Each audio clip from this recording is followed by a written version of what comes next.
Au petit matin, une silhouette sort d'une maison et s'élance d'un pas décidé en direction de la gare de Gouy-les-Piétons.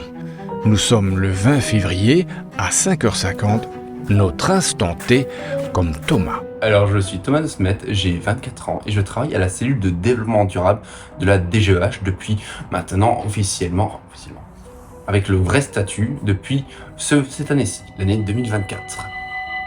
Voilà. Qu'est-ce qu'on entend là? Ah, ça c'est le train pour l'Utre. Ça c'est un cliché d'autiste, hein, mais je connais ces trains. Thomas a été diagnostiqué autiste Asperger vers l'âge de 10 ans. C'est-à-dire que je suis un peu plus différent, j'ai des passions assez, parfois on pourrait qualifier légèrement d'obsessionnelles, j'ai des intérêts particuliers pour des choses que beaucoup de gens pourraient trouver pas très intéressants, par exemple les livres de cuisine, et j'ai du mal à lire les émotions des autres, ça j'oublie à chaque fois. J'ai vraiment du mal à comprendre certaines émotions, tout ça, les blagues, le second degré, ça peut très vite me passer par-dessus la tête, mais sinon je suis un être humain comme les autres. 6h05, le train pour Charleroi entre en gare. À cette heure matinale, il n'y a que l'embarras des places, un luxe qui appartient aux lève-tôt et aux couche-tard. Et j'aime bien les balades nocturnes et regarder les étoiles aussi. J'ai aussi un livre sur le calendrier des étoiles que je lis régulièrement. Enfin régulièrement, au fur et à mesure que l'année avance, je lis pour voir les événements qu'il y aura, pour voir par exemple, récemment, pendant ce mois-ci, pendant le mois de février, c'est la lumière cendrée. C'est-à-dire que quand on voit la lune, vous voyez, le jour on voit la lune, une partie de la lune on la voit, le croissant décroissant. Il y a une autre partie où on voit la forme de la lune bleue. Ça s'appelle la lumière cendrée. Et oui. Depuis son adolescence, Thomas est suivi par le SUSA, un service créé par l'UMONS pour les personnes autistes. Il propose des accompagnements personnalisés pour apprendre, par exemple, à cuisiner, comme dans mon cas, ou que d'autres. Alors ce serait encore dans mon cas. Tout plus jeune, ils allaient dans mon école pour m'apprendre à classer mes affaires, tout ça, parce que j'avais des feuilles volantes partout, il n'y avait que ça dans mon sac. Très souvent, je faisais le tri entre les devoirs que j'avais le temps de faire, que je savais pas faire, ou que je n'aurais jamais le temps de faire, et du coup, j'abandonnais le travail. Voilà. Dans son parcours, à la fin de ses études en tout cas, où on s'est posé la question que va faire Thomas, on s'est dit une première chose, c'est qu'il faut savoir vers quoi on va le diriger.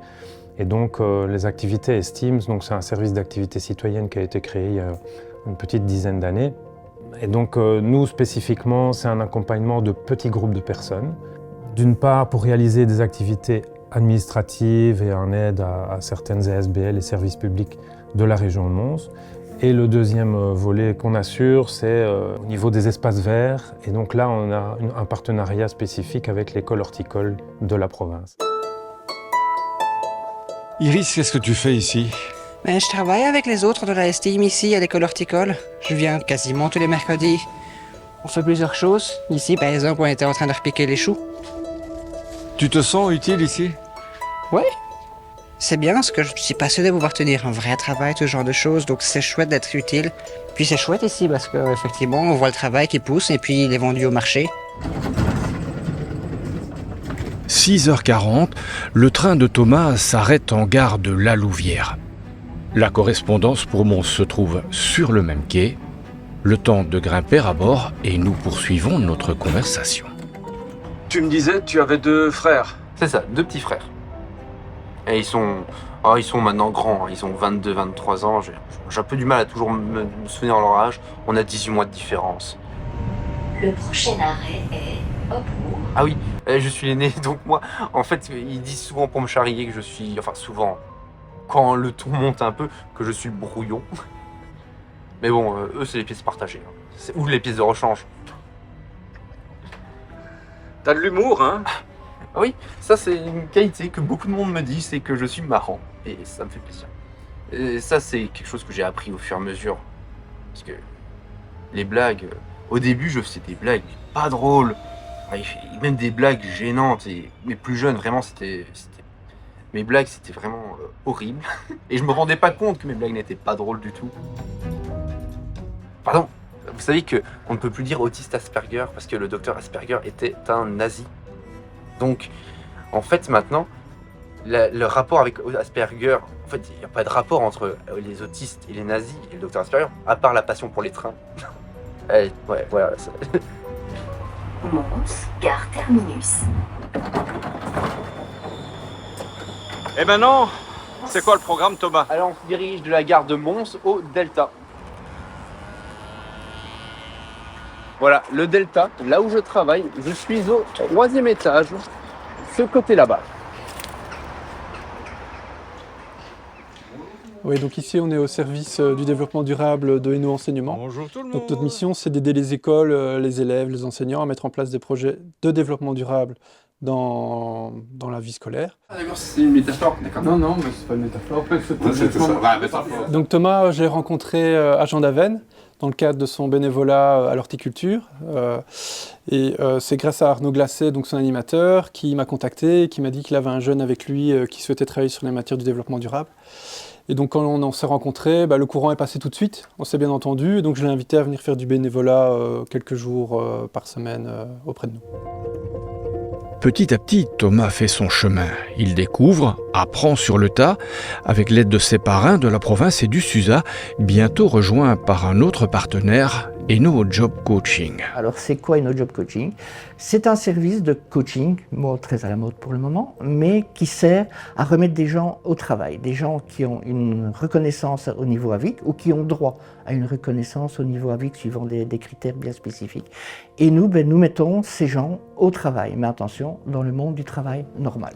Nous ne travaillons pas avec les entreprises de travail adapté, qui elles sont un domaine plus spécifique de l'AVIC. Alors Thomas, on s'est rencontrés et on a proposé ce fameux contrat d'adaptation professionnelle au niveau de la province, qui a pu permettre qu'il s'intègre au niveau de l'équipe qui était très ouverte au monde du handicap, ça faut le dire. Ça a été super comme travail que l'équipe a fourni en même temps et a permis à Thomas d'évoluer. Thomas pouvait très bien arriver un certain jour avec un manteau sur le dos et le garder, et on a dû travailler tout cet aspect relationnel avec les collègues et aussi l'apprentissage du travail qui était sur place et l'ouverture de Thomas vers le monde de l'emploi et de ses collègues également. Aujourd'hui, Thomas occupe un emploi rémunéré à raison de 24 heures semaine. L'une de ses missions est de dessiner des plans comme cet abri pédagogique pour écureuils. Je me suis lancé des trucs ambitieux de plus en plus comme ça, et au début je faisais une forme basique, tout ça. J'avais un peu chipoté sur des logiciels qui ressemblaient très très légèrement mais qui n'avaient pas du tout le même but, comme Blender. Mais là, c'est complètement c'est un truc d'ingénieur. Alors ça, ce sont les CNC Euromaker qu'on vient de recevoir. Du coup, c'est encore un peu le fatras. Mais du coup, ces CNC seront utilisés dans le projet UpLab, comme je l'ai dit, qui sera un projet où, par exemple, les élèves viendront et diront « Moi, j'aimerais bien construire ceci, cela ». Et on construira, et surtout, on leur permettra d'apprendre à utiliser le surcyclage, récupérer les matériaux, parce que ce sera du bois récupéré, hein, pas du bois qu'on aura acheté. Ça permettra ainsi de revaloriser des objets qui auraient été jetés, ce qui sera du surcyclage. L'autre casquette de Thomas consiste à produire et analyser des graphiques de consommation d'énergie pour les écoles. Le problème que j'en avais parlé il y a longtemps avec vous, c'était plus par rapport à l'électricité, je pense. C'est un travail assez simple, je trouve, parce que moi, il suffit d'analyser, regarder des chiffres, tout ça.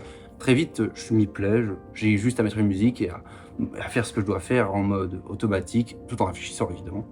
Et de là, on a différents circuits pour alimenter différentes parties du bâtiment, et à chaque fois, tout est bien repéré ici. Savoir si ce sont les radiateurs, la façade. Comme il analyse les consommations, de temps en temps, il revient vers nous quand il voit des anomalies. C'est vrai que nous, on a tous les sites, et lui, ça s'occupe principalement des sites de l'enseignement.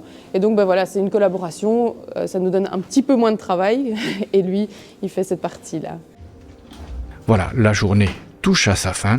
Ce fut un plaisir de faire ta connaissance. Plaisir partagé aussi. Bon retour chez toi, sous la pluie. Ah, sous ce beau temps, ce sera un plaisir. Ciao, hein. Au revoir.